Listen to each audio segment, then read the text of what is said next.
শীতের সময় চলছে।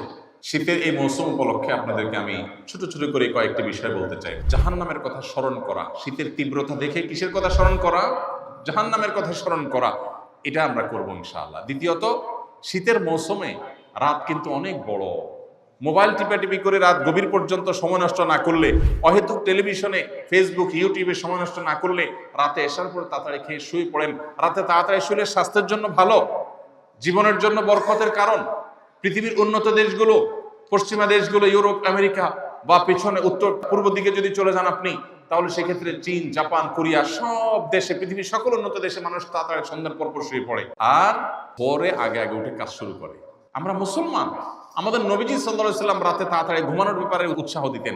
তিনি রাতে দেরি করে ঘুমাইতেন না, আমরা দেরি করে ঘুমাই। শীতের দিন যদি আপনি রাতে তাড়াতাড়ি ঘুমান, তাহলে ভোর রাতে দেখবেন তাহাজ্জুদ পড়ার তৌফিক হয়ে গেছে ইনশাআল্লাহ। নবী সাল্লাল্লাহু আলাইহি সাল্লাম বলেছেন, আল গানিমাতুল বারিদা আস-সাওমু ফিশ শিতা।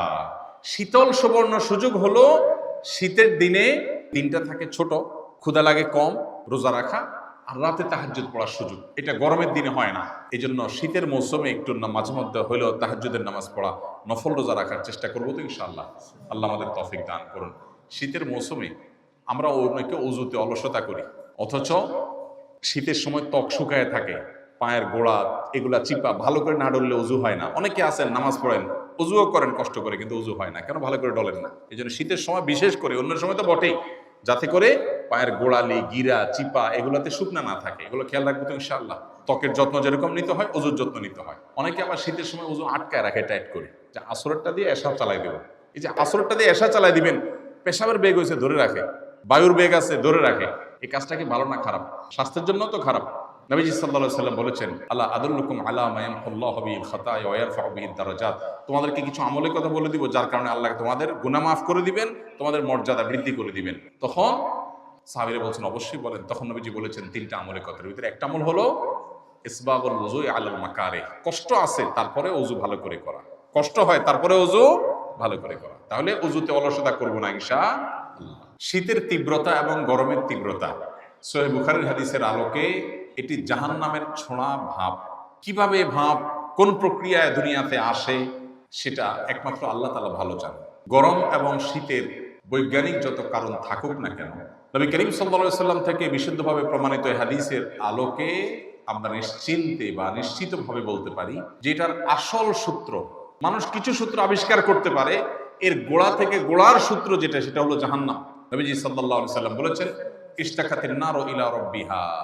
সহিহ বুখারীর হাদিস। তিনি বলেছেন যে জাহান্নাম আল্লাহর কাছে একবার অভিযোগ করেছে, করে বলেছে, ক্বালাত রাব্বি আকালা বা'দি বা'দা। জাহান্নাম বলেছে, আল্লাহ আমার এক অংশ আরেক অংশকে গ্রাস করে ফেলেছে। কিভাবে গ্রাস করে ফেলেছে? জাহান্নামের মধ্যে দুইটা বিভাগ আছে, একটা হলো আগুনের বিভাগ, আরেকটা হলো ঠান্ডার বিভাগ। জাহান্নামীদেরকে, পাপিষ্ঠদেরকে আগুন দিয়ে শাস্তি দেওয়া হবে, আবার ঠান্ডা দিয়েও শাস্তি দেওয়া হবে। আল্লাহ তাআলা আমাদের সবাইকে জাহান্নামের আযাব থেকে রক্ষা পাওয়ার তৌফিক দান করুন। প্রিয় ভাইরা আমার, জাহান্নামের আগুনের তীব্রতা কতটা? নবীজি সাল্লাল্লাহু আলাইহি সাল্লামের হাদিস বলছে, দুনিয়াতে আগুন যত তীব্র হতে পারে, দুনিয়াতে সব আগুন তো এক রকমের না। চুলার আগুনের তীব্রতা একরকম, আবার ফ্যাক্টরিতে যে আগুন জ্বালানো হয় সেটার তীব্রতা আরেক রকম, আগ্নেয়গিরির তীব্রতা ভিন্নতর। যখন অন্য কোনো দুর্ঘটনা ঘটে, ইনসিডেন্ট ঘটে, বা আরো বিভিন্ন আগুন আছে, সেগুলোর তীব্রতার মাত্রা আরো বেশি।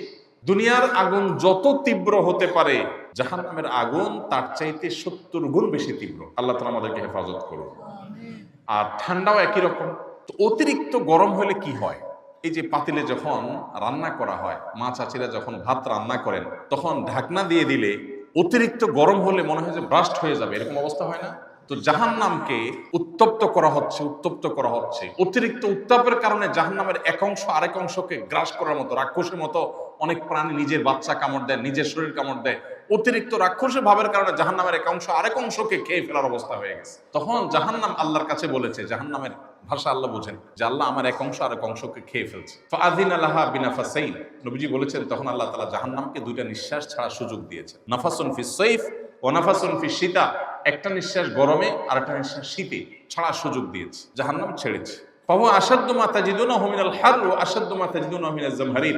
দুনিয়াতে তোমরা যত গরম অনুভব করো, এটা জাহান্নামের গরমের তীব্রতা এর চেয়ে কতগুণ বেশি। যে ছোঁড়া ভাব যদি অবস্থা হয়, তাহলে মূল জাহান্নামের অবস্থা কি হবে? এই জন্য ভাইরা, গরমের তীব্রতা এবং এখন যে শীতের মৌসুম চলছে, বিশেষ করে এখন সারা দেশে কনকনে শীত শুরু হয়ে গেছে, উত্তরবঙ্গে পঞ্চগড়ের দিকে ভয়াবহ শীত শুরু হয়েছে। এই শীতের তীব্রতায় আমরা আল্লাহকে স্মরণ করব। জাহান্নামের কথা আমাদের স্মরণ আসা উচিত এই হাদিসের আলোকে, যে আল্লাহ, এই যদি হয় জাহান্নামের ভাব, যেটাকে আপনি পৃথিবীর বিভিন্ন প্রান্তে এক এক সময় এক এক জায়গায় বন্টন করে দেন আপনার কুদরতি সিস্টেমের মাধ্যমে, আল্লাহ, এই যদি হয় জাহান্নামের ছড়া ভাপের অবস্থা, ভয়াবহতা সহ্য করার ক্ষমতা নাই আমাদের, জাহান্নামের শাস্তি, সেটা আগুন হোক আর ঠান্ডা হোক, সেটা কত ভয়াবহ হবে আল্লাহ আপনি একমাত্র জানেন। এই জন্য এরকম তীব্রতায় ওরে মারে ওরে বাবারে না বলে আল্লাহর কাছে জাহান্নাম থেকে পানা চাইব। আল্লাহুম্মা আজিরনা মিনান নার। আল্লাহ, জাহান্নাম থেকে আপনি আমাকে পানা দান করেন। চেষ্টা করা যাবে না ইনশাআল্লাহ? জাহান্নামে যেতে হয় যেসব কাজের কারণে, সেই কাজগুলো আমরা পরিহার করবো তো ইনশাআল্লাহ? আল্লাহ আমাদের সবাইকে তৌফিক দান করুন। শীত উপলক্ষে আরেকটা জিনিস খেয়াল করবো, বহু মানুষ শীতের কষ্টে থাকে, এদেরকে আমরা এক জোড়া মোজা কিনে দিয়ে, কয় টাকা লাগে? 20-30 টাকা দিয়ে পাওয়া যায়। একটা বাচ্চাকে এক জোড়া মোজা কিনে দেন, একজনকে একটা কানটুপি কিনে দেন, কয় টাকা খরচ হয়? আর যাদের সামর্থ্য আছে তারা পুরা শীতের কাপড় কিনে দেন।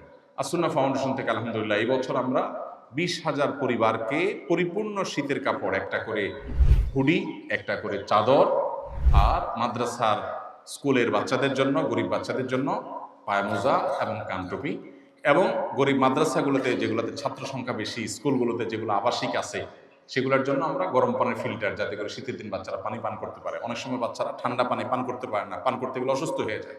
এগুলো আমরা দিচ্ছি। এগুলো আমরা প্রত্যেকে যার যার ব্যক্তিগত উদ্যোগে আমরা নিজেরা করতে পারি। আপনার বাসায় অনেক শীতের কাপড় আছে যেটা আপনার ব্যবহার হয় না, একটু একটা গরিবকে দান